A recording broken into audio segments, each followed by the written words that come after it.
welcome back to my YouTube channel.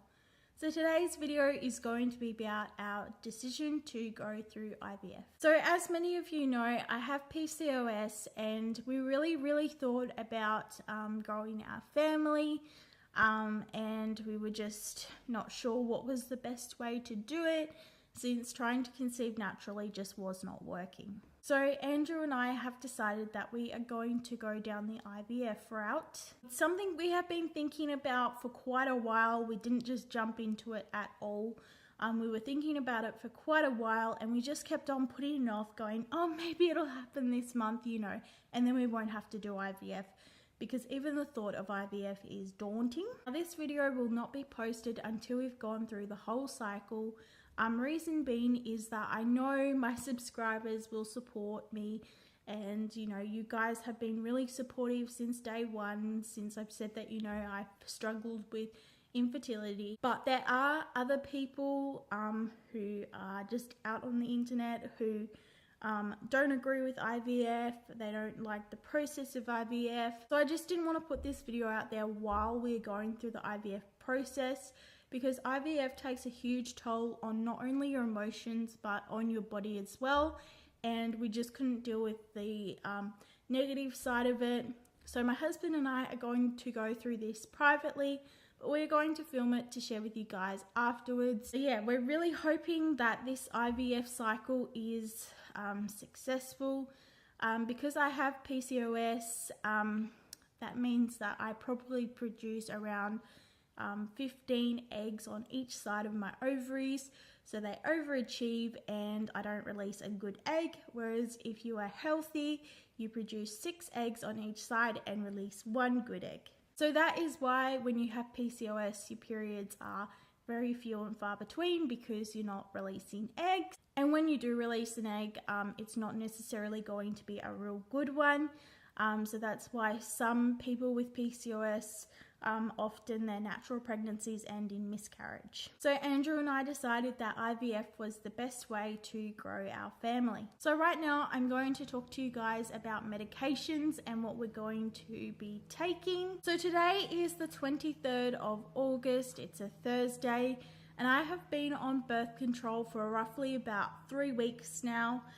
So today is my last day of that, and then I think I have 4 days break.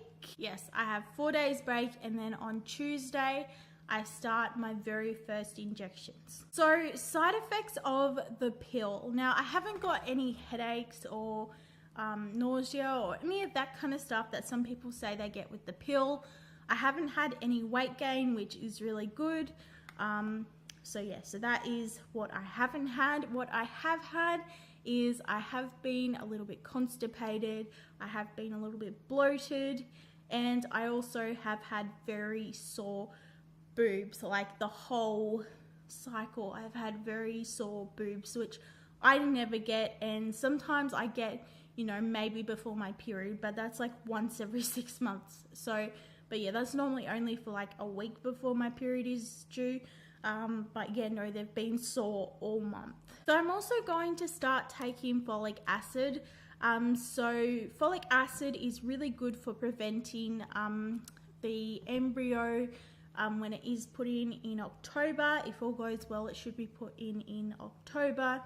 And hopefully if it implants, the folic acid will be very helpful. It helps prevent anything going wrong when the spine is forming, or you know, the brain, all that kind of stuff.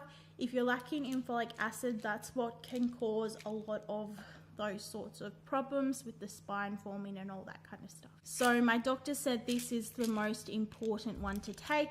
When the embryo is put in, it is just cells of what will be a baby. So when the embryo is put in, a woman wouldn't even know that she is pregnant. Technically, I won't know if I'm pregnant or not, because it has to implant. But yeah, they call it pregnant until proven otherwise. So yeah, folic acid, I'm going to start taking that now, and that way my levels should be really good for when the embryo is put into my uterus. So here we have some Serapacks, and that is going to be for the day that I have my eggs collected. That's kind of like to calm you down and relax you because it is pretty scary, because you are awake for the procedure where they are taking out your eggs, harvesting your eggs they call it. So yeah, so that is what they are for. So I just have the camera pointed at the box. So my medication came today, so this is going to be my injections in here. So it says keep refrigerated and urgent medical fragile. So we're going to open up the box and look at the medication. I haven't seen what the needles or anything look like. So this is going to be an experience we can all share in. Don't want to cut anything. I am using scissors. This is like opening a reborn baby, but not as exciting. Obviously, it's really exciting when you're getting a baby. Well, this is technically getting a baby if it works. That's probably my biggest fear about this, is it not working. But I'm going into this with a positive mind, as you know, it will work. Now, normally people would get a fresh transfer, so a fresh embryo, a few days after their egg collection. But because of the injections, there's a risk of becoming overstimulated with the hormones. And when you have PCOS, your ovaries can not react, so they increase the dose and then you get overstimulated, and that can be deadly. So you have to be hospitalized if that happens. Hopefully it doesn't happen, but because I do have PCOS, that makes me higher risk. But because I'm young, the doctor said I do have a higher chance of the IVF working.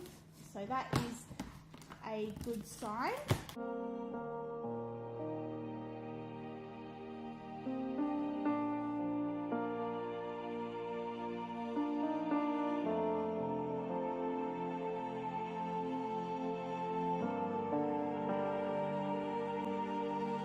So this is what it looks like when I open the box. There was a sheet of paper in there, but that had all my information on it, so I have taken that out. So there's like a polystyrene box here, so I'm guessing that's where all my injections are, and they need to be kept in the fridge. So I'm just going to see what's in this glued bag here. I've just moved the box out of the way so that we can open it. So this looks like a freezer bag. So here we have a sharps container. Then I think this here is cream. Yeah, so there's 2 packs of that. There's some pamphlets in here, so I should read them. And then I have no idea what this is. It's probably something to do with the syringes or something. I'm not sure if this stuff is meant to be put in the fridge or not. I'm not sure. It's kind of a cool bag. I'll just show you guys the bag. So there's the bag. It's a little cute little bag. So let's look. Alrighty-o, so here is all of the information about the medicine, so I will read through that later. Yep, so that is to do with me taking a needle. So I'm just going to open this polystyrene box. So there's the sticky tape off, or some of the sticky tape off. Oops. It didn't all come off. Oh, that smells funny. Oh, so it's got freezer bricks in here. Lots of freezer bricks. And medications in a Ziploc bag. So I'm not sure which ones. Okay, these are the pens for injections. So they're like a diabetes pen, but they're not diabetes. They're for that makes a funny noise. They're for IVF, obviously, with all the hormones for IVF. So yeah, so obviously with the pill, I hate the pill and I dreaded ever going on the pill. So this is a really big deal for me to even be doing IVF, because I've never wanted to go on the pill because of the side effects, and I even don't like taking like Tylenol, or we call it Panadol over here, for a headache. That's how much I hate taking things. So IVF is a really big deal in that sense for me, because of all the injections and stuff. So yeah, next Tuesday, less than a week, I will be having my first injection. So far in preparing for IVF, we have done some acupuncture, and the IVF doctor and the doctor we go to for acupuncture highly recommended that we continue to do that through our IVF process. So we have gone to one appointment, so I'll show you a picture from that. Acupuncture really doesn't hurt that much at all. I mean, you do feel the needles, but they're not like painful or anything. So yeah, guys, that is all of my medication and all that stuff. So yeah, so that's pretty much all for now, and I will continue to update you guys as we go along with the process. So yeah, I'll see you when there's next something to update. Bye. Guys, this is my last pill. Taken, almost taken. Gotta drink some water. Gone. Last pill is taken. So now the injections start on Tuesday. Good morning, everybody. So today is the first day of my follicle stimulation injections. So before I take my first injection, I just want to have a little chat to you guys. So I will make a separate video about questions you'll need to ask your IVF doctor if you're going through IVF, and just what to expect, because there's a lot that I didn't expect. Not a lot of Australian people have really documented their IVF journey on YouTube, and it's different depending on what country you're in and what clinic you're with. So yeah, but I know that things are really different in different countries. So there's a lot of things that happen to me that you don't have to do, say, in America or Switzerland or wherever you live. But like, I just really want to put the information out there because we found it really stressful not having this information. So basically we have felt a bit alone, or I have felt a bit alone anyway. So the first problem that we encountered was actually my fault, but the second bit of this problem is what the problem is. So what happened was, when they sent my treatment plan through, I went and had a look at it, and it said, to start the pill on these days, and I'm like, okay, start the pill. And then I got to the pill and I was like, there's a sugar pill here. Are you meant to take the sugar pill? I don't know if you're meant to take the sugar pill. And I was starting the pill on a weekend, and the clinic isn't open of a weekend, and they have a portal that I couldn't log on to get the after hours number. So I wasn't even sure if they had an after hours number, because they hadn't told me if they did or not, which every clinic should have an after hours nurse. So yeah, I couldn't get this number, and I was like so stressing out. And it was like every other IVF clinic was so easy to get the after hours nurse, but with our clinic, it was just, you had to be on the portal to get the number, and it was just so hectic. So that was one of the things that I didn't like about starting IVF, is they didn't make it clear that you need to start the pill, not the sugar pill. So what actually happened is, when they sent the email had cut it down. So it had actually cut off the other side, which said, only take the active pill, skip the sugar pill. So in the end, I luckily found that information and was able to take the pill. But yeah, it just sucked that I didn't have an after hours number for the nurse, and that I couldn't log on to the portal. And it was just a lot of stress. And I thought, okay, yep, the stress ends here. Once I called them up after the weekend and I looked onto the portal and I found out that they did have an after hours number, I was like, yep, the stress ends here. Nah. Okay, so in Australia, you can actually use your superannuation to pay for IVF. So you have to apply for early release. And that is a huge process. You have to, first of all, fill out some forms, send them to somebody else to fill out some more forms and do some bookwork keeping or something. And then they send it to a psychiatrist, and then you have to see a psychiatrist and have a chat to them and pay them some money. And then you have to go and you have to get some papers back, and then you have to go and take those papers to the doctor, and then you have to get those papers back from the doctor, and you have to do some signing of those papers too, and then you have to give those papers to the super company, and then the super company sends you another letter back to say yes, you have been accepted, or no, you haven't been accepted. And if you have been accepted, you have to sign another form that allows the funds to be available, and then you have to wait a few days for the funds to be in your bank account. So the payment for my IVF round was due a few days before I stopped taking the pill, but we didn't actually pay it until after that because of the super stuff. They hadn't made it available to us yet. So here were a few problems that I encountered with that. So the first of it was pretty easy, getting someone to, do the bookwork and just filling out a few forms.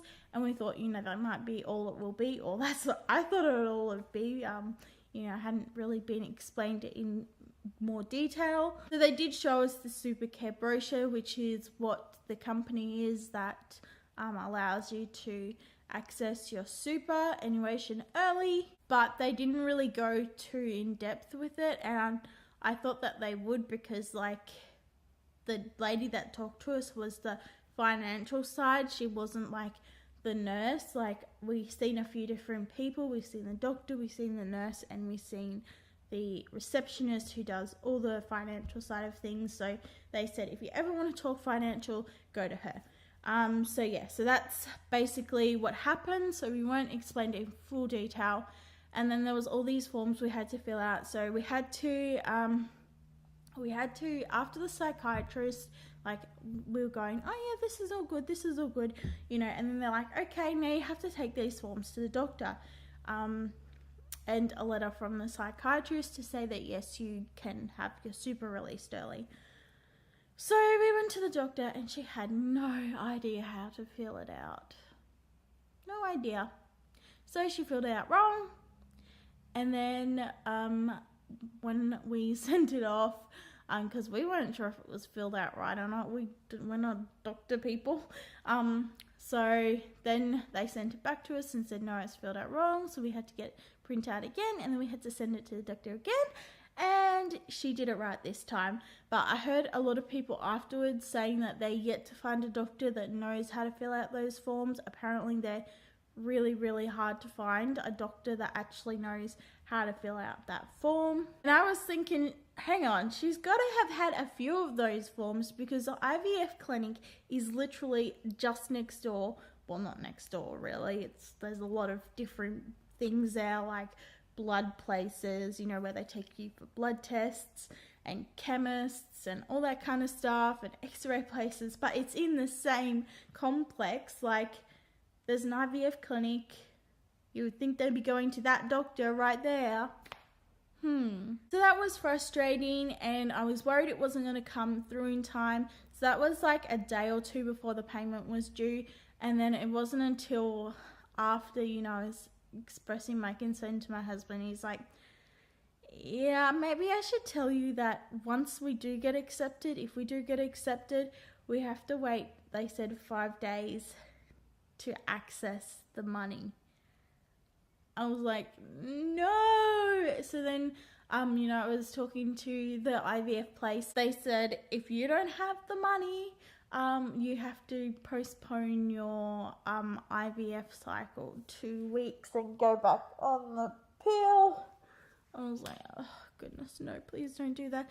So, I was sick of being on the pill. I mean, I'll be sick of the hormones too, because I was sick of the side effects of the pill, like the bloating and all that kind of stuff, and really sore boobs. So yeah, I was just really sick of being on the pill, and I like broke down in tears, and I just said to my husband, I'm so sick of being on the pill. I just want to get this on the road. It's so weird. People say that IVF feels like a waiting game, and in a sense it is, but for me it also feels like it's going so fast as well. Like, it just feels like I was on the pill and now I'm studying stems, and then it'll be egg collection in 12 days time, and it's just like, if it looks like really fast, but yeah, but when you're suffering the side effects, it feels like it's taking forever. So yeah, that's basically the problem that we've had. And then the other problem that we had was last night. So I did log on to my portal, and I did find the after hours number for the nurse. So I called her. I wanted to ask her, do I have to have my medication at a certain time, the injections, because it said on the box to take it at the specified time that your clinic says, and all it said on the piece of paper was, take your injection this morning. And it's like, yeah, this morning is very long time, like 10 o'clock this morning, 5 o'clock this morning, 8 o'clock this morning. And I was just really concerned, because when they do your blood tests, not blood tests, well, they do a blood test, but when they do your scans, they have to have them done before 8 o'clock in the morning or something. So that's why I was wondering, maybe, you know, I need to do it before 8 o'clock or something. But she's like, no, just do it in the morning and same time every day. So then I got off the phone, and later on I came across another thing that I wanted to ask her, and I did not want to call her back because people said that the nurses get really, really angry if you call them back. So I didn't want to call her back, and this was slightly more important. So my period has not come yet, and we're on cycle day 32 today, and normally my period wouldn't have come by now, but I was thinking, you know, all it said on the paper was your period may start during this time, and I was like, hang on, I've just been on the pill. Is the pill meant to make my period magically start during this time? And people were saying, like, on the IVF groups, that they're waiting for their period to start so they can start their stimulations, and I'm like, oh, am I meant to start my period? Anyway, so I stressed about it all night. And then I called the nurse this morning as soon as they opened, and I asked her, you know, do I need to start my period first? And she's like, no, it's all good. You know, we know that you've come off the pill and that it'll be starting soon, so you just start your stimulations as normal. But I lost so much sleep just stressing about it, and like, I went on to their frequently asked questions page, and it wasn't even on there, and stressful. I should have just got yelled at by the nurse, but I didn't want to get like the clinic angry and like they roll their eyes every time I ring type thing. So I guess that was kind of my fault again, but it's just so stressful because, you know, it feels like you're so alone, like there's no one that wants to help you. Like, it's like they say, here's your drugs, here, we'll take your eggs out of you, here, we'll do some scans, but like, it's not, yeah, it's just really, you feel really alone. So that's over with the talking bit, and my husband is really keen to see me take the injections. He thinks I'm going to faint, but I'm really glad he can be here for my very first injection, because he nearly wasn't going to be. So yeah, we're just taking it now, and then the next few days, you meant to take it at the same time every day, we'll be taking it just before he goes to work. So yeah, so let's go ahead and get this needle set up. Okay, so we have the pen here, so we've got to take off the lid. I'll just put the needle down. Yeah, it's at 0, and this has been in the fridge. It is hard to take off. There it is. Right, yeah, that's scary looking at that. So now we have to take the top off our needle thing. Oh, this is scary. And then screw it on. Which way? Which way? Clock, what? I don't know. Here, you do it. I can't screw it on.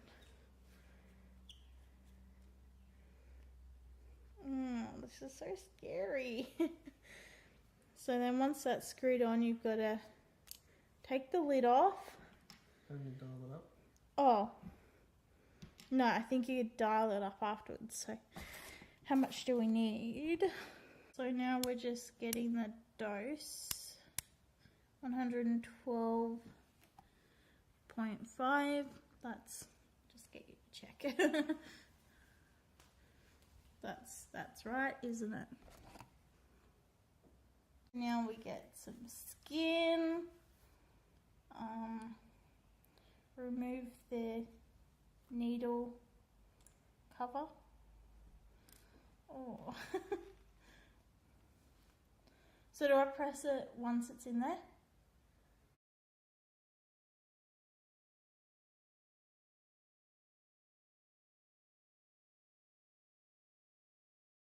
So I think we've worked this out now. Oh my gosh. Don't tense up, just relax. Just keep going. You can make a cake after it, okay? You can have some ice cream. No, she said don't procrastinate. Otherwise you'll never take it. You'll be there all day. Okay. Why can't you just put it in? Say I'm just putting the needle now when you're gonna put it in, okay? You can do it. Stop it.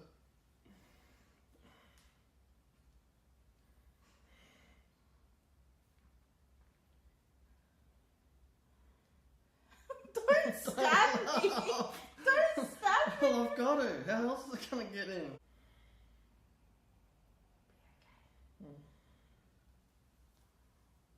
Okay, go on.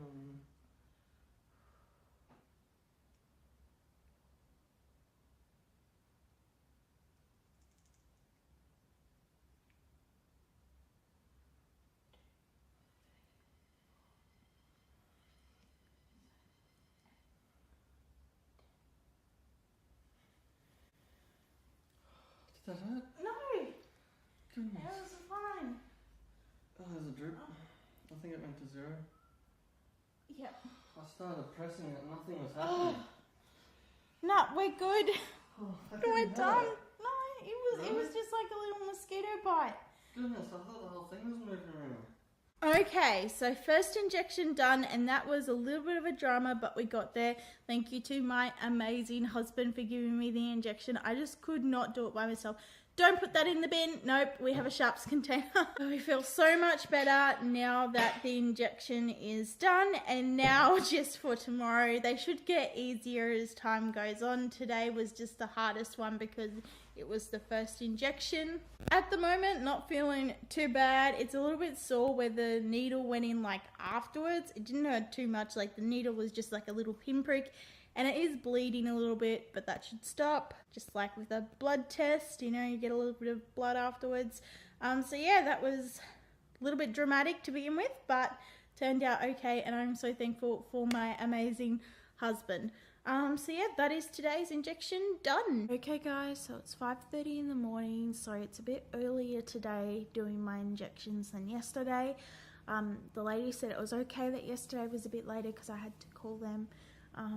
But she said as long as today and for the rest of the injections, I do them at this time every day.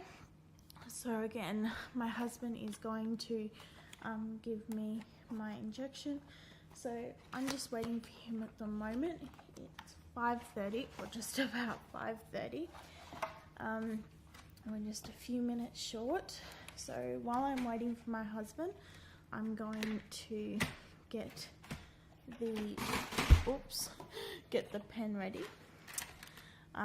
So there's lots of needles. Maybe there's not as many needles as I think. So what I need to do first is I need to take the lid off. Oh, why isn't that working? There we go. Lid off. grab a needle, take its little band-aid off. And guys, I didn't show you properly yesterday, but look at that. So you can see the needle. Okay, put it on and twist until it's so tight that you can't. And that there was an air bubble in it yesterday, that's gone. So that's good. But the nurse said it doesn't matter about air bubbles when you're injecting it into like fatty tissue like your tummy. Okay, that won't twist on anymore. So now I'm just going to remove the white cap, move the needles out the way, and put my dose into the thing. So 112.5. Oops, wrong way. 112.5. There we go. Now just to wait for my husband. Okay. Yeah. Okay, go.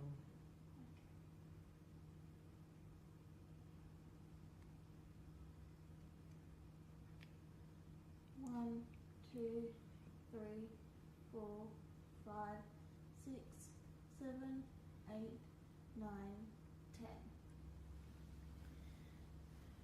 10. That was easy. Okay guys, so today's injection went a lot smoother. I am so grateful to have such an amazing husband. So I'll see you at the next one.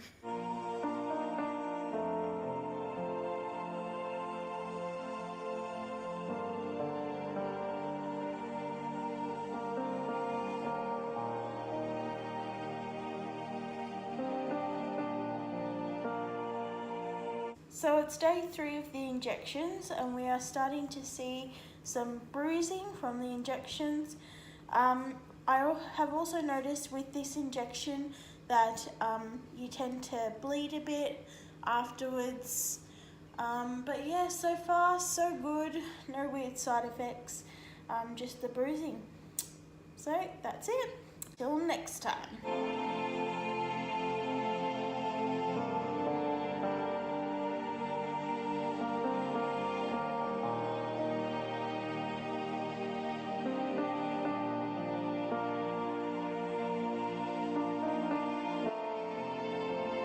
Today is day 4 and it is the last day of just one needle. So let's go and take this needle.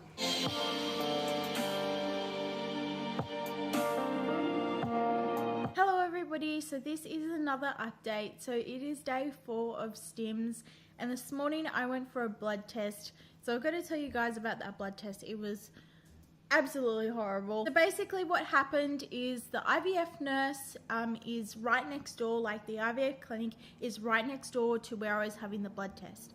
Now the IVF clinic doesn't open until 8 AM, so you can't contact them. So basically what happened is the IVF nurse had told me that the blood place, they're used to getting people from the IVF clinic, so they will put me through, and it says on the form that it's urgent. It says on our form, on all the blood test forms, that it's urgent because it is for IVF, because they need them sent off as soon as possible so they know whether they need to up the dose or not. So my IVF nurse said that I had to have the blood test by 8 AM because that is their cutoff time to get them sent off to the lab and everything. So she said to go in at 20 to 8 or quarter to 8 and they will push me through to the front of the queue. And I'll be able to have my blood test. So I arrived early. I arrived at the blood test place at 7:35, and I said to them, you know, it's for IVF, and there were about 4 people in front of me, and I thought, yeah, I'll just get pushed in front of some of those people because they had like just non-urgent things like just checking vitamins and all that kind of stuff. There was one other person in the room who was doing a blood glucose level blood tests, so obviously they were even more priority over me. So basically what happened was this lady, she wasn't taking me in and she was taking all these other people in, and it was getting closer and closer. to 8 o'clock, and it was like 5 minutes to, actually no, it was exactly, because I remember looking at the clock and going, oh my goodness, it's 56 minutes past 7. It's almost 8 o'clock. You know, I'm so freaked out that they're not going to get my bloods in time. They're not going to be sent off into the lab in time. And, you know, because the IVF nurse stressed that it needed to be done by 8 o'clock. So I was like stressing out, and I said to the lady the next time she came out and she called another person in, I didn't realize at this time that this lady was doing a blood glucose test. And I said, look, I really need my test done. It's marked urgent. You know, we really need to do this test. And she's like, oh no, the timer has gone off for the blood glucose test, so I need to take this woman in. So she took this lady in, and I just burst into tears. This was my very first blood test. I didn't know what to expect. And I think the thing that was annoying me the most was that the blood test was marked as urgent, and they were not treating it as urgent. Like, it's hard enough going through IVF as it is. And then you have the people at the blood test place just not caring. So in the end, it reached 8 o'clock, and I remember looking at it sitting on 8 o'clock, and I just burst into tears. Hormones, guys, hormones. And I called up my husband, he's at work, and I was like, they haven't taken me in. You know, I told him the big spiel that I just told you guys. And then another lady who works there came in at that time. She went into her office, and she obviously had heard me crying, so she came back out and she's like, what's wrong? And, you know, I told her I had to put the phone down from talking to my husband, and I told her what was wrong. And then not long after, like a few minutes later, the lady who had rejected me before came out, and at this time it was heading towards 12 past 8. So yeah, I was kind of just a complete mess. So basically what happened was the lady who had just arrived at work at the blood test place had told her co-worker, you really need to take this girl in now, because she was meant to have her blood test by 8 a.m. And her co-worker just stood there and said, yeah, it's 8 o'clock now. I'm taking her in now. And I'm like, girl, 8 o'clock? It's 12 past 8. That is not 8 o'clock. That is not 8 o'clock. I repeat, that is not 8 o'clock. Guys, I was so stressed, and I was just so emotional, and I'm like, we're paying so much money to do IVF. We really need these tests done. And the reason they're marked as urgent is because they need to be sent off to the lab as soon as possible. So the doctors and nurses know whether they need to put my medication up, which is Gonal-F, which I'm on at the moment, and it did need to be put up. So I have been on 112.5 or 115.5. It's one of those. I've just been looking at the box when I dial it up on the pen, so I can't remember off the top of my head. But yeah, so now it's been upped from that to 300. So yeah, so that's what needs to be done with my medication now. And then tomorrow on day 5, I start taking another injection. This is the one I start taking tomorrow, and it is called Orgalutran. I think it's pronounced that, Orgalutran. So this is already pre-filled, so I don't need to do anything. Apparently this one stings a lot more, so I'm a little bit worried about that, but it's good that we don't have to dial up our dose, and we can just yeah, do the injection. So it sucks that we're going to have to do 2 injections, because I'm really starting to feel the side effects of the Gonal-F. I'm feeling even more bloated than I was on the pill. My boobs are really sore. This morning it was like there was rocks in them. It was so sore, so heavy. Sorry for the TMI. Other thing is today I'm really crampy, just like I was yesterday, and my flow is also really, really heavy, which the last year my flow has been so light, and it's like I went on the pill, and then all of a sudden my next period after the pill, even though it was late, it did come earlier than it normally does.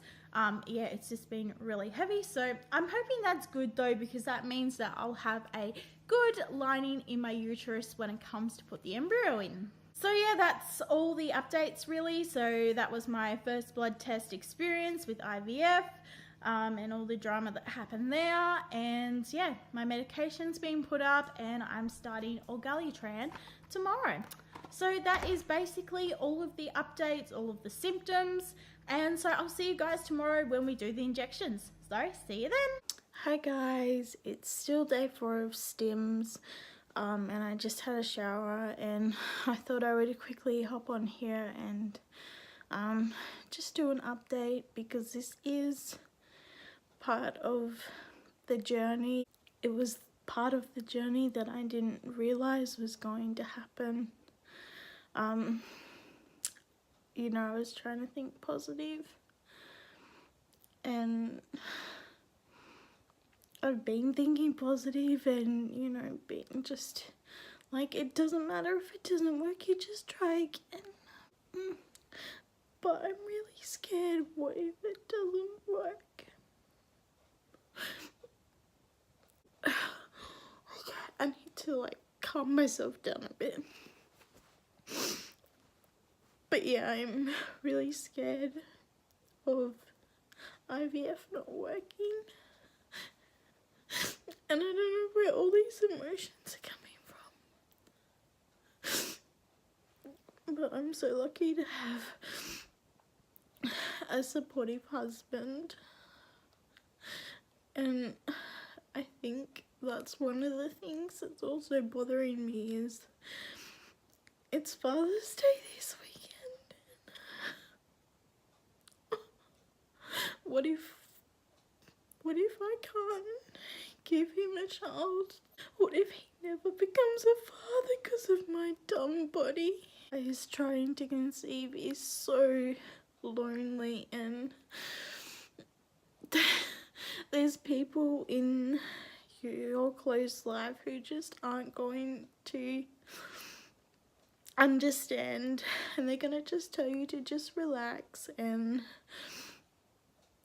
you know, it's just not meant to be, and just be grateful that you don't have kids and you don't have the burden of kids. But let me tell you, the burden of infertility is hard too. Gotta try and think positive. Even though, like, I have been trying to think positive, and I have been thinking positive, like, yeah, this is gonna work, and if it doesn't work, we'll just try again. But I'm just so scared. What if it doesn't work? And oh my goodness, I need to stop crying. I need to be a big girl. I need to just deal with these emotions. Going into IVF, I thought that I might have some feelings of sadness of why do we even have to turn to IVF, but that hasn't been what's been the cause of my sadness. I've actually been thankful that we have the opportunity to try IVF, because I know some people don't even get that opportunity. So I'm really, really thankful for the opportunity we have to do IVF. But I never expected to, because I was thinking so positive 4 days ago when I began, and even up until, you know, yesterday and today, everything just fell apart. But yeah, I was just thinking so positive, like, yeah, this is probably going to work for us, and you know, if it doesn't, well, then we can just try again. And it's like, it's just like today, all of that positivity just went, and I don't know why. And I don't know why I'm emotional, whether it's the injections or just having a bad day, or I don't know, because of what happened this morning at the blood test place. Maybe that's just upset my emotions, because infertility is hard and it is very emotional, and maybe that's another thing. With infertility, you bury a lot of emotions. I know for myself, I just feel like people just don't want to hear about it. They don't want to hear about the struggle of infertility. But I feel like it's something that should be talked about and should be able to be discussed openly. People who are going through infertility, or I know for myself anyway, just don't feel like they can discuss their infertility, not because they're not willing to open up to people, because, you know, it's something that is really important to get off your chest, and we want to tell everyone that, yeah, this is what we're going through. But a lot of people who don't understand infertility or haven't been down this road tend to just say, oh, you're just wanting attention, and that's far from the truth. We are embarrassed, or I'm embarrassed. I'm embarrassed that everybody else is falling pregnant, and I'm going, what is wrong with my body? Like, I'm meant to be able to fall pregnant. I'm 21 years old, and I think it doesn't matter if you're young or old going through infertility. People are under the false impression that if you're young, infertility isn't that bad because there's still a chance you'll get pregnant. And yes, when you are young, you do have more time to have those chances of falling pregnant, but when you're going through infertility, it takes a long time if you do fall pregnant, and you might not fall pregnant and you just have people all around you, especially in my age group, you know, having kids and having their second kid, and you know, I can't even have one kid, and it just feels like my body is just a failure. But yeah, people who are going through infertility, they are not talking about it for attention. It's embarrassing, as I just said, for your body to not be doing what it's meant to be doing. We don't even want sympathy. You know, we don't want people going, oh, I feel so sorry for you, you know. I mean, we'd much rather that than just relax, but we don't want the sympathy. We just want to say, I'm here for you. I'm here for you. That's all you need to say. I'm here for you is all you need to say to a friend struggling with infertility. No, just relax. Those comments are so hurtful, and they make the journey so much harder. I need to stop filming every now and then just to dry my tears, so this whole video isn't just me sniffing and wiping my face. But now that I've updated you guys with how I'm feeling, I think I'll get going now, and we'll be back tomorrow starting the second injection, so there'll be 2 injections tomorrow on day 5. So yeah, I'll see you then. Okay guys, I'm feeling a little bit better, had a good sleep, well, kind of good sleep, I've got a sore back, but today is day 5 of stims, and we're continuing the gonal F and adding the oglatran, I think that's how you say it. Anyway, let's go. Good to go.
So it is exactly a week of injections today.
To give you an idea of approximately how many you're growing, but we always warn you that not every follicle has an egg inside it. Yeah, because some of them can Okay. be like cysts and stuff. Exactly, or not be the right size or whatever. And the size of the follicle indicates the maturity of the egg. Okay, so the bigger the follicle gets, the more mature the egg gets. Yeah. And we know that it has to be a certain size.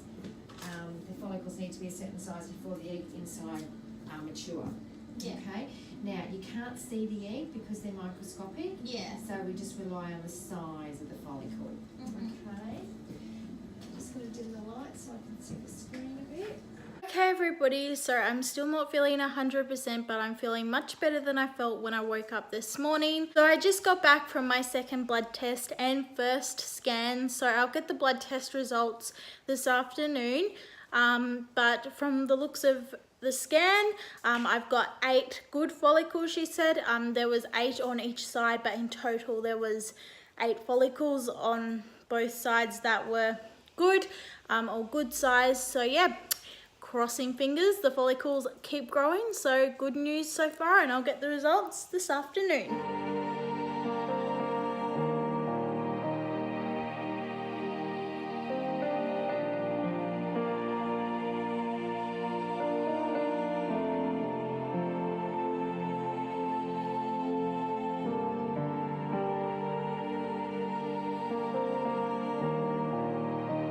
Okay guys, so right now we're looking at a box. I've just covered up the addresses and stuff. So in this box is another Gonal F pen. Because the IVF clinic upped my dose, I am going to run out of my Gonal F like just before I'm about to finish it. So I need another pen, so that just arrived today. So I'm really happy to have this now, and I'll be able to complete my cycle.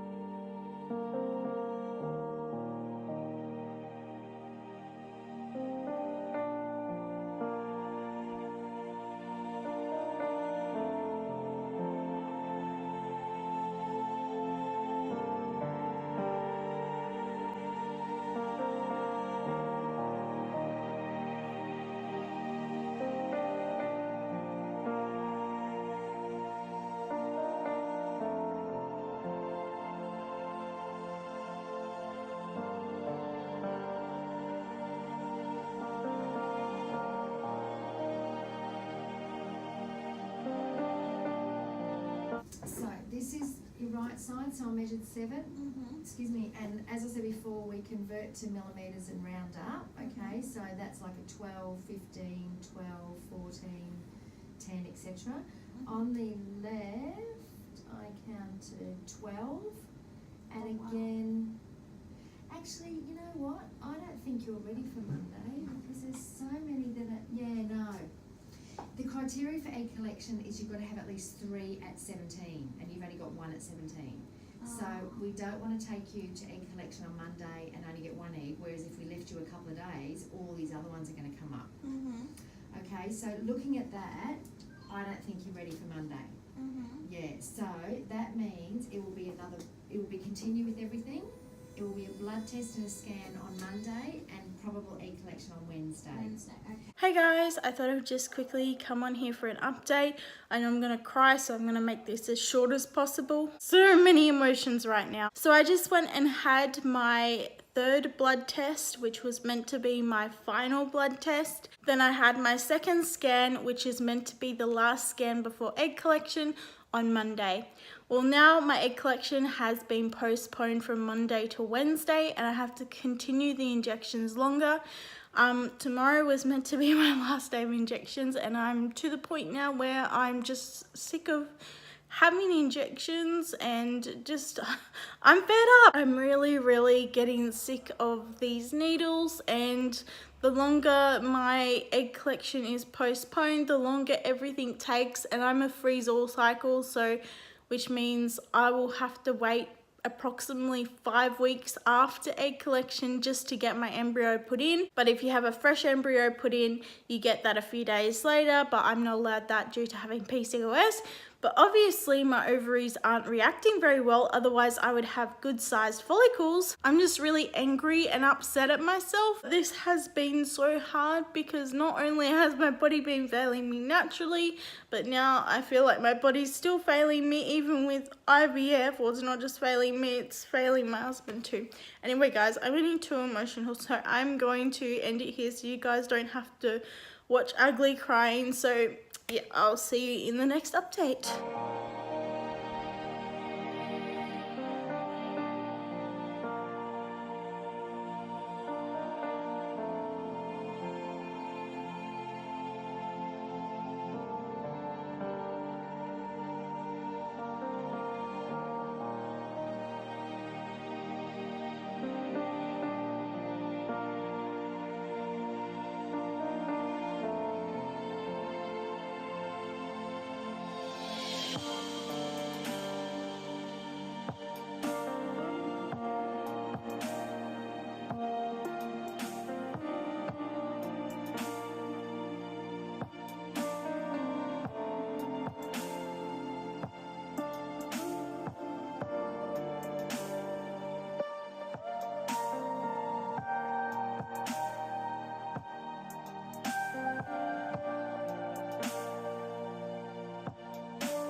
So I measured 12 follicles. The largest is a 27, which is quite big. Oh wow, yeah, that's good. And then the other one, then the next one down is a 21. Yeah. And we've got 18, 17, 16.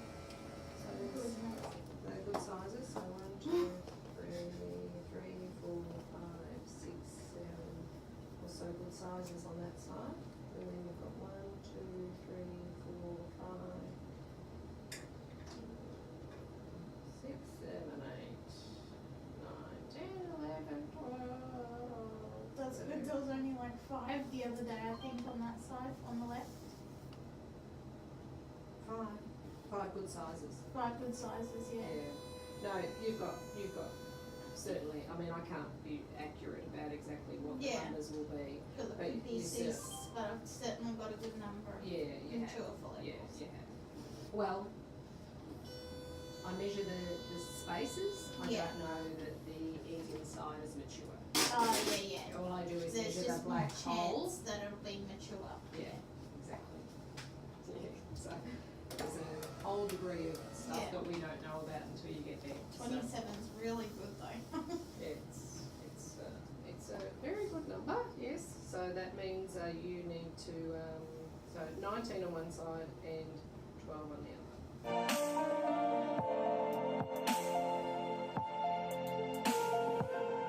Okay guys, so it's almost 10:30 and tonight I have to take my trigger shot. So there it is, the trigger shot. I'm so happy this is my last needle for this cycle. I say this cycle because I don't know if there will be future cycles, but I'm really hoping that this one works. So let's go and take this needle.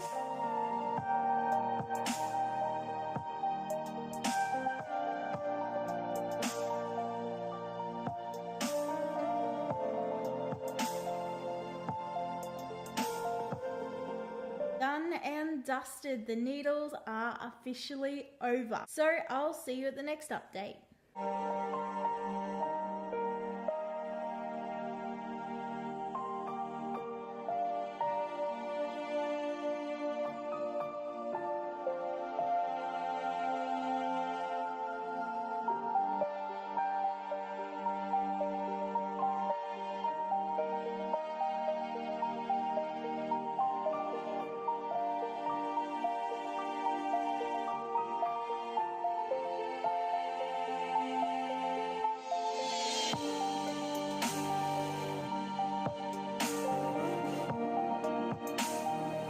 these sandwiches are good. Okay guys, so I'm back to update you guys on how my egg collection went and the end results for how many eggs we have to fertilize. So I was going to update you guys when I got home from the hospital, but I was so tired and so sore, and yeah, I just ended up taking a nap, hence why my hair looks like this. I still feel a little bit sluggish, but yeah, I just really wanted to jump on here and tell you guys what my results were. So I had 31 follicles, but only 10 of those 31 follicles contained an egg. Now, we knew that we had 10 eggs, but we weren't sure how many of them were actually going to be mature. It's very rare that you get to keep all 10 eggs. Normally, when 10 eggs are collected, or doesn't matter how many eggs are collected, you either have 20 or 5, you know. Normally, it is normal to lose at least 1 egg, if not more. Some people lose 5 eggs. But I got news this afternoon that all 10 of my eggs were suitable for fertilization. So now basically they have put my husband's sperm into the dish with my eggs, and they're just going to do natural selection. So yeah, we'll find out in the morning how many of the eggs successfully fertilized, and then over the next 5 days we'll watch them grow into embryos. I will be happy if we get to day 5 and I have all of them to freeze, but I will still be happy even if we only have 3 to freeze. But any less than that, I'll start getting a little worried. But yeah, 3, even if I have 3, that'll be such a good number. So now for TMI moment, because I'm gonna be real with you guys about everything that happens with IVF, right from the nitty gritty. So now I'm going to talk about pain. So this was something I was not warned about, and since talking to a few other people who are going through IVF, they have confirmed that they too had this problem. So my ovaries have been hurting the last few days, and I'm really lucky that it's only been the last few days that they've started hurting, because a lot of people get the pain a lot earlier in their cycle. So yeah, I'm really glad that I only got it towards the end, although I'm going to tell you guys it is not fun. So because the ovaries are inflamed due to the stimulation and, you know, the follicles growing, they're really big, and because the bladder is down there, as soon as my bladder starts to fill up, it's like my ovaries give it a nice big hug, and the pain radiates all along my lower belly. It is so painful, like I could barely walk. It is so painful, and the fuller the bladder, the worse it was. So going to the toilet was very painful, and it wasn't until my bladder was empty that the pain just suddenly went away. But it was such an intense pain. While we're on the topic of pain, I'm also going to talk about pain during egg collection. So I was told that I was going to have twilight sedation, and it's just like being drunk. I've never been drunk, so I didn't know what to expect. And I was also told that I would remember nothing, but I remember everything, and it hurt so much. So I cried during my egg collection because it was so painful. I wasn't expecting it to be that painful, because, you know, everybody had told me that it was twilight sedation, you wouldn't feel a thing, blah blah blah. Well, no, not true. So when they were actually collecting the eggs, like popping the follicles, I didn't really feel anything there. It was just like pulling and tugging. That didn't hurt. That was fine. That was not what was making me cry. But at the beginning and the end, they had to put this, it was similar to the ultrasound one that they use when they do an internal ultrasound, which is what I've been having the last few appointments with my IVF clinic, to see how many follicles I have. So yeah, it's similar to that, and it has like a swab on the end, like a material swab, and they put it in there and clean it out, and it hurt like all get out. The best way to describe it is it pretty much felt like they had sandpaper on the end of that wand, and they were shoving it in there, and it was horrible. It was absolutely horrible. So yeah, that was the bit that made me cry. That was really, really hard to deal with because the pain from that was not nice. So yeah, that was what made me cry, and that was probably the most uncomfortable bit. But what I really liked about egg collection is that the scientist is in the same room, and she's going through the mucus and everything that comes out of the follicles, and every time she finds an egg, she would tell me 1 egg, 2 eggs, you know. So it was so lovely seeing those eggs go up in number. Yeah, that was nice to have that information while I was having my egg collection. It was really reassuring. So that is pretty much how egg collection went. I'm glad that it is over, and I'm so glad that all of my 10 eggs that were collected are suitable for fertilization. So I will be back to let you guys know how many eggs were actually fertilized, and then the next updates after that will be how the embryos are growing. So I still am in a little bit of pain, like when I bend down or I cough or something, you know, it kind of really hurts down there. But other than that, the pain is nowhere near as bad as it was before I went in to get my eggs collected. So yeah, pain wise, I'm quite happy. It's not too bad, but I am really tired, guys, so I'm going to leave this update here, and I'll be back when I have more updates. So see you then. Hey guys, so I am back with another update, and I wish that I had good news, but it is not good news. So as you guys know, yesterday there were 10 eggs collected, and all 10 of those eggs were mature. So they put them in with my husband's sperm to fertilize overnight.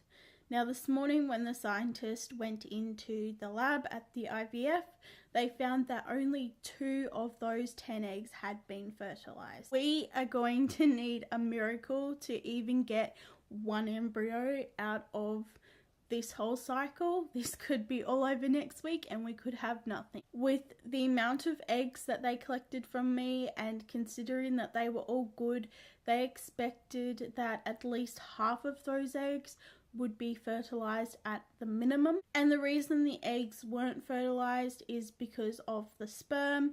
So some of the sperm just didn't have the right message that they need to swim towards the egg.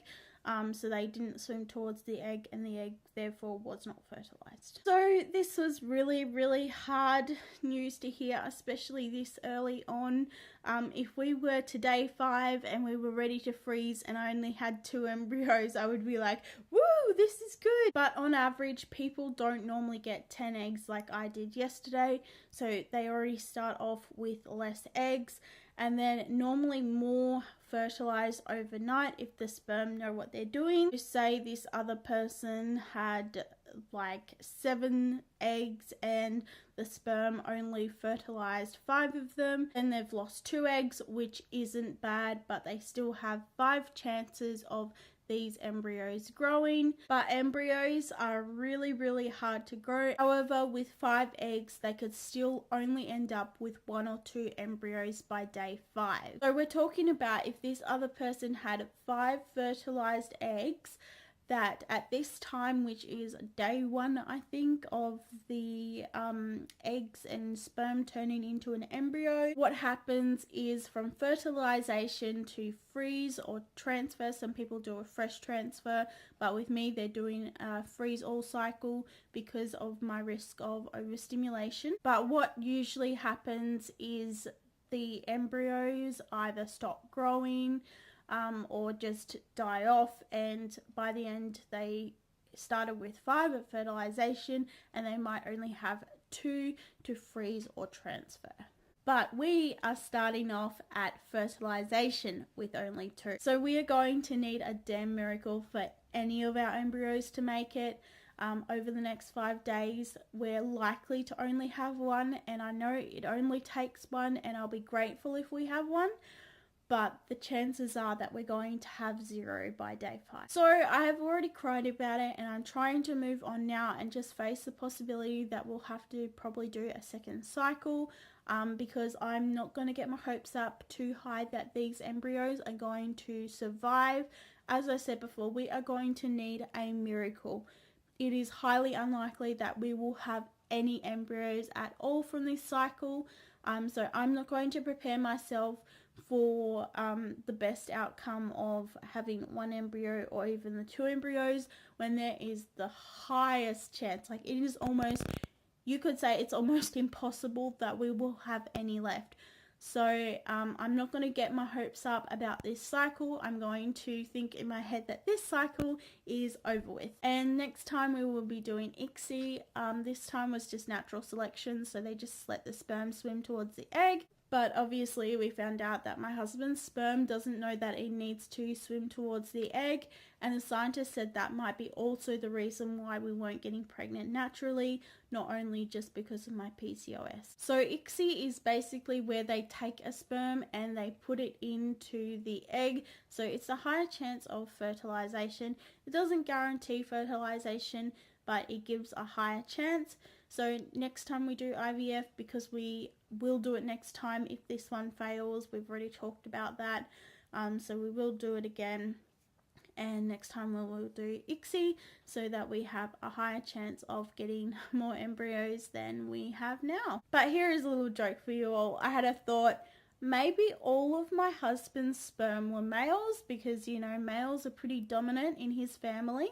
He's got 3 brothers, so maybe all the sperms were males and they didn't ask for directions. Oh well guys, I'm going to try and not make this video any more mopey than it already is, because I've been ugly crying most of this cycle. I'm just glad that we'll find out the results soon, and either we're just going to relax for the rest of the year and just not worry about IVF, and then we'll start a new cycle next year, or we'll be doing a transfer in a few weeks. So I will be back with an update to let you guys know what happens with our embryos and if we even have any embryos left at all. So see you then. Okay guys, so I am back with another update, and unfortunately it is not good news again. So I actually have 2 updates. I couldn't get on and do yesterday's update because I had some visitors staying. So I didn't get a call from the lab yesterday because it was only day 2 of the embryos growing, and they don't check them on day 2. But I really wanted to know how they were going, since I only had 2, you know, so I was a little bit worried about them. So I called up to check on my kids. So when I called, that's when the lady told me that they don't check them on day 2. So she can't really tell me how they were going. But she said they had done further inspection of my eggs that did not fertilize. The news from that was not great. So even though my eggs were mature, the shell of my egg was too hard for the sperm to get through. So finding out this information about the shell of my egg being too hard for the sperm to get into, I thought the 2 that did fertilize must have had an extra strong sperm in them, so they might be good embryos.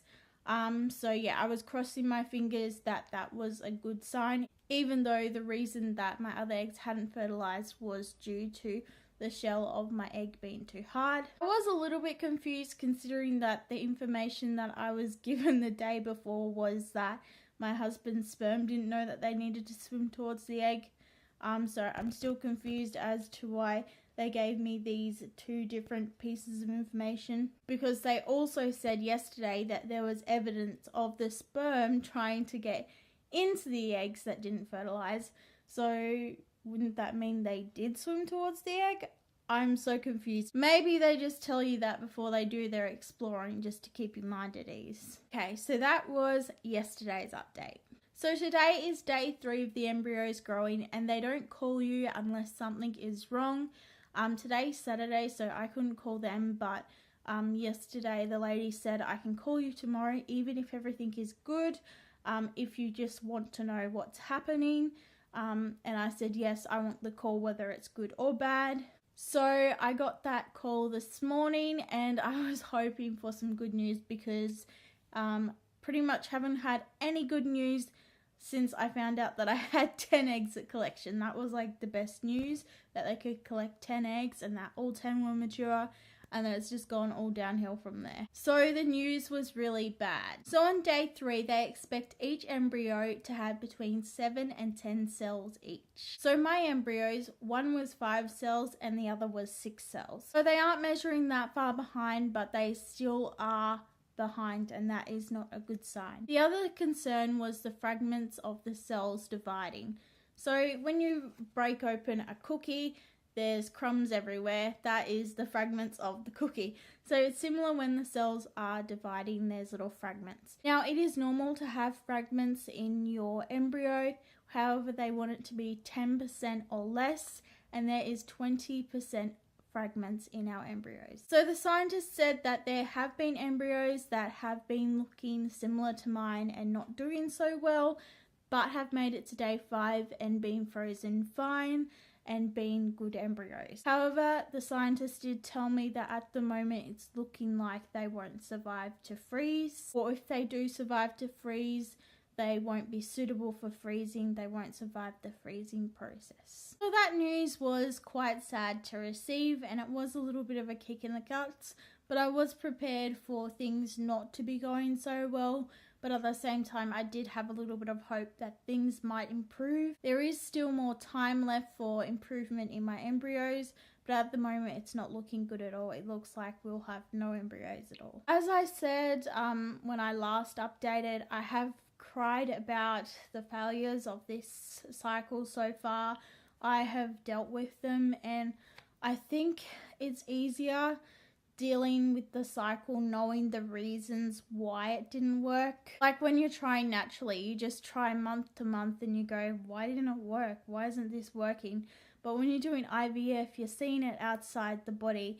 You're seeing what the eggs are like. You're seeing what the sperm is like. You're seeing what the embryos are doing, and you know, right, so this is why it isn't working. And if we hadn't have done IVF, we would have never known about my egg quality or anything like that. So I'm glad that I didn't listen to the people that said, just relax, it'll happen, you're young. It doesn't matter about how young you are, you can still have bad quality eggs in a young body.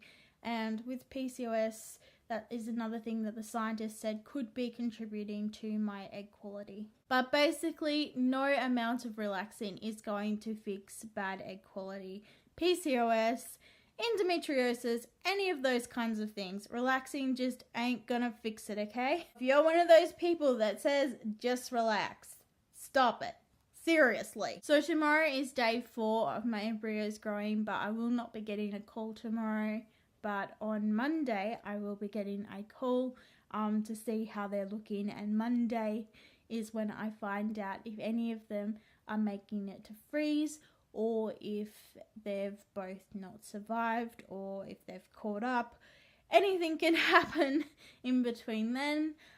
So yeah, Monday I'll get the final result of what's happened with my embryos. So I will see you guys at the next update. So be prepared for bad news, but also be prepared for good news, because it could be either of those two. I just don't know which one yet. So see you then. Okay everybody, so I am back with another IVF update. So we left off at day 3 and the embryos were not doing well at all. I was really crossing my fingers that we had at least 1 or 2 embryos to freeze by day 5. However, day 5 came and we got the call that both of our embryos had not made it. They had only grown to day 3 and they had gone back to 3 cells each now. And just like that, our IVF cycle was over. So I am quite sad that we did get the results that we did, that we weren't even able to get a transfer. It is quite heartbreaking, but at the same time, I'm trying to look at it on a more positive note. Like, we just didn't get a win this time and it might work next time. And, you know, we have something to work on. We know my eggs aren't good, so we can work on that. And then we can try again sometime next year. And even just knowing the reasons why it wasn't happening naturally, knowing about my egg quality, that too has helped me deal with the loss of this IVF cycle. But there have been a few little struggles, like obviously I was a little bit sad about the cycle failing, and also I have aunt flow now, and as soon as my next aunt flow came, I was meant to start some medication to get ready for my embryo to be put in, but we didn't get that far in the cycle and it was over before we knew it. So now we're at the end. You know, I spent a lot of the cycle crying, and you know, I've just come to accept it now that this just didn't work this time, and that next time we do IVF it might work. So now for the rest of this year we're just going to focus on my egg quality, and who knows, that might not take long to get better and it could happen naturally, but just for the time being we're just going to not focus on having children and all, and just focus on getting that egg quality better. So even though our IVF cycle did fail, I'm still trying to have a positive outlook on things, and it's really helping me deal with the loss. And I know all of my subscribers, they will be very supportive because you guys have been there through my trying to conceive updates. You've shared my hope, you've shared my tears, and my failure, and hopefully one day you can be here too when we do get that win. So thank you so much for watching this video, guys, and being here along the journey. If you're going through IVF or you've been through IVF and maybe it hasn't worked, I'll be keeping you all in my thoughts and prayers, and I really hope that this cycle works out for you, or your next cycle works out for you if you haven't been successful, and hopefully we all get there to that joy of parenthood. So again, thank you so much for watching, guys, and I'll see you in the next video. Mwah.